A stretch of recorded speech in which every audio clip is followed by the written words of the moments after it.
दिनैहाय जोबोद मोजां मोनसे खौरां मोजां मोनसे बाथ्रा आरो जोबोद गोजोननायनि बाथ्रा जोंहा बिटिआरनि चिफ प्रमद बर' सारनि अननायजों बिथांनि अनसुंथाइनि गेजेरजों जोंनि ग्रेटार बिन्नाखाता मौजानि सिङाव थानाय गयबारि गामियाव जोनोम मोननाय जोहोलाव नीलेश्वर ब्रह्मनि मुसुखा लोगोसेयै उस्ताद कामिनी कुमार नार्जारी बामुनखुरा गामियाव जोनोम मोननाय बिथांमोन सानैनिबो बाव गिदिरै मोननै मुसुखा गायसननाय जादों।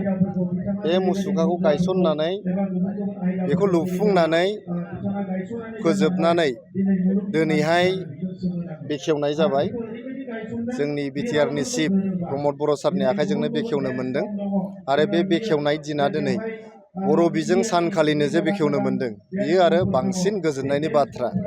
जोङो बिन्नाखाता मौजानि रायजो राजानि जानानै बर' माहारिनि साफ्रोमबो सोद्रोमानि जानानै प्रमद बर' सारखौ जों गोजोननाय बावदों, इसोरनाव आर'ज गाबदों बिथाङा जाहाथे अराय सम गोग्गो देहा लानानै थांनानै थालांनो हाथों, गोलाव जिउ बिथाङा जाथों आरो जोंनि बड'लेण्ड ओनसोलनि रायजो राजाखौहाय बिथाङा सेवा खालामलांबाय थानो हाथों। बिथांनि अननाय गेजेरजोंनो गोबां बड'लेण्ड ओनसोलावहाय गुस्लायनाय आरो मोजां मोजां हाबाफारिफोर जागासिनो दङ। दा जोंनि बिन्नाखाता ओनसोलाव गसाइगाव ओनसोलनि बिन्नाखाता ओनसोलाव गोबां बेबायदि गेदेमा सुबुंफोर जोनोम जादोंमोन। बे ओनसोलावनो जोंहा काली कुमार लाहारिया जोनोम मोनदोंमोन। बे ओनसोलावनो जोंहा उस्ताद कामिनी कुमार नार्जारी जोनोम मोनदों। बे ओनसोलावनो जोहोलाव नीलेश्वर ब्रह्म जोनोम मोनदों। बे ओनसोलावनो जोंहा गोबां गिदिर गिदिर अफिसारफोर बेयावहाय जोनोम मोनदों, गोबां लेखा गोरों सुबुंफोर जोनोम मोनदों। दा बे सुबुंफोरा जोंनि बर' माहारिनि बा बड'लेण्ड ओनसोलनि रायजो राजाखौ सेवा खालामलांदों, बिथांमोननि जौगानायनि बिथांमोननि रैखाथिनि थामोनथानि हाबा मावलांदों। दा जोङो गोजोननाय बावदों जोंनि चिफ सारा जे जोंनाव बाव मोननै मुसुखाखौ हरनानै जोंनि ओनसोलनि सिनायथि, जोंनि ओनसोलनि जारिमिन बेखौहाय गोख्रों खालामहरदों।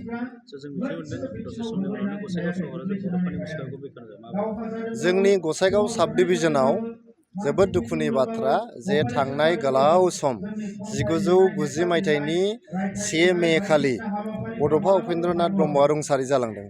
1990नि 1 मायथाइनिफ्राय 1 मे दाननिफ्राय अक्ट'निफ्राय दिनैसिम जोंनि बड'फा उपेन्द्रनाथ ब्रह्मनि मोनसेबो मुसुखा गैया गसाइगाव साब डिभिजननि सिङाव।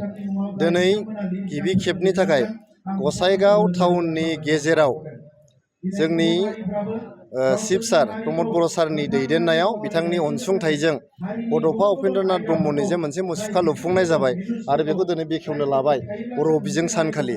बियो जोंनि थाखाय जोबोद मोनसे गोग्गाथाव हाबाफारि आरो बेनो फोरमान जे प्रमद बर' सारा जे जोंनि बड'लेण्ड ओनसोलनि खना खनला मा मा इसु दं, मा मा जेंना दं, मा मा हाबाफोर मावनांगौ दं, बेफोरखौ मोनफा मोनफा फारि फारि बिथाङा मावलांगासिनो दं। जोङो गसाइगाव साब डिभिजननि जानानै गिबि खेबनि थाखाय बड'फा उपेन्द्रनाथ ब्रह्मनि मुसुखा बेखेवफैनायनि थाखाय जोङो प्रमद बर' सारनिसिम गोजोननाय बावदों। এটা ভাল ঘোষণা বঙাইগাঁও মেডিটেক এলাইট হেল্থ ইনষ্টিটিউটৰ 2025 আৰু 26 বছৰৰ DMLT laboratory technician, X-ray and imaging technician, ECG technician, pharmacy assistant, dental hygienist, emergency technician আৰু নাৰ্ছিং কেয়াৰ এছিষ্টেণ্ট কোৰ্চৰ নামভৰ্তি কৰাটো এতিয়া চলি আছে। নামভৰ্তি কৰাৰ বিষয়ৰ বাবে জানিবলৈ ব্যক্তিসকলে 9395558676 নম্বৰত যোগাযোগ কৰিব পাৰিব।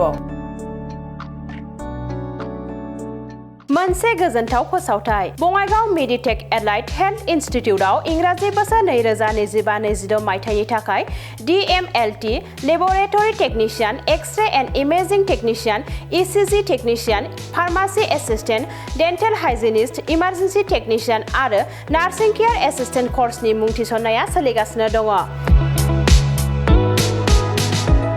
मुं थिसननायनि सोमोन्दै सुलाद लानो थाखाय 9395558676 नाम्बाराव फोनांजाब खालामनो हागोन।